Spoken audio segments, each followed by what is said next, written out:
সমন্বিত union anganwadi workers এবং হেল্পার্সের এই যে র্যালির মাধ্যমে আমাদের ডেপুটেশন প্রদান করা, আমাদের গভর্নমেন্টের উদ্দেশ্যে এই ডেপুটেশনটা প্রদান করা। দীর্ঘদিন ধরে আমাদের এই যে আমাদের রেগুলারাইজ করা, অঙ্গনওয়াড়ি ওয়ার্কার্সদের রেগুলারাইজ করা এবং সুপ্রিম কোর্টের রায় যে দেওয়া হয়েছে এগুলি এখনও চালু হয়নি। বিভিন্ন রাজ্য সেগুলি চালু হয়ে গেছে, কিন্তু আমাদের স্টেট গভর্নমেন্টে এখনও সেটা ইমপ্লিমেন্ট করা হয়নি।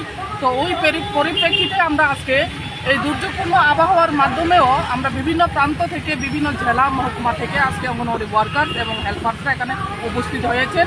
আমাদের ভারতীয় মজদুর সংঘ এটাই চাই, অঙ্গনওয়াড়ি ওয়ার্কার এবং হেল্পার তারা যাতে রেগুলারাইজ করা হয়, গভর্নমেন্ট এই সিদ্ধান্তগুলি নেওয়া হোক।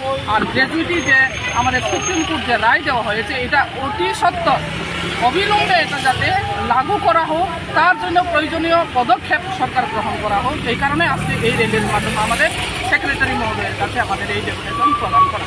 দেখুন, এই যে অঙ্গনওয়াড়ি ওয়ার্কার্স অ্যান্ড হেল্পার্সের বিষয় নিয়ে আমাদের অখিল ভারতীয় স্তরে দীর্ঘ 2 বছর ধরে আমাদের যেটা করণীয় আমরা সেটা করেছি অল ইন্ডিয়া লেভেলে, এবং এই অল ইন্ডিয়া লেভেলের ডিমান্ড কি তাদেরকে রেগুলারাইজ করা এবং তাদের যতগুলি পাওনা দাওনা দিয়ে থেকে যতগুলি আমাদের যেটা আমাদের প্রাপ্য সেটা রেগুলারাইজ এবং সেটা দেওয়া হোক, এটা গভর্নমেন্টের কাছে আমাদের ডিমান্ড ভারতীয় মজদুর সংঘ তরফ থেকে।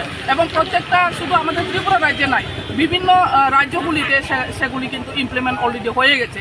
কিন্তু আমরা এখানে ভারতীয় মজদুর সংঘের উদ্যোগে যতগুলি কাজ করেছি এটা অখিল ভারতীয় স্তরে আমাদের এই ডিমান্ডগুলি পেশ করা, এবং এটা শুধু ত্রিপুরা রাজ্যে থাকছে না, বিভিন্ন রাজ্যে বিভিন্ন জায়গাতেই এই ডিমান্ডগুলি প্লেস করা হচ্ছে অখিল ভারতীয় স্তরের গাইডলাইন অনুসারে। তো আমাদের আশাবাদী ত্রিপুরা সরকার, রাষ্ট্রবাদী সরকার আমাদের এই ডিমান্ডগুলি অতি সত্বর পূরণ করবেন, তার জন্য প্রয়োজনীয় পদক্ষেপ যেটা গ্রহণ করা সেটা গ্রহণ করবেন। এটা আমাদের ভারতীয় মজদুর সংঘ এই বিশ্বাসে আমরা আজকে র্যালির মাধ্যমে আমাদের যদি এই দাবি মানা না হয়, দাবি মানবেন না এটা হতেই পারে না। রাষ্ট্রবাদী সরকার আমরা জানি শ্রমিক বিরোধী হতে পারে না, এই দাবি ওনারা মানবেন, এটা আমাদের বিশ্বাস এবং আশ্বাস।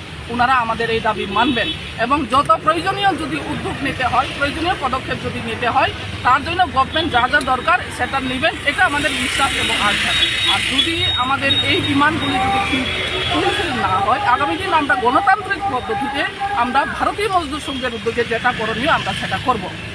আমরা ডিপার্টমেন্টালি সেক্রেটারি মহোদয়ের কাছে আমরা এই ডিমান্ডগুলি প্লেস করব মুখ্যমন্ত্রী মহোদয়ের উদ্দেশ্যে, রাজ্য সরকারের উদ্দেশ্যে।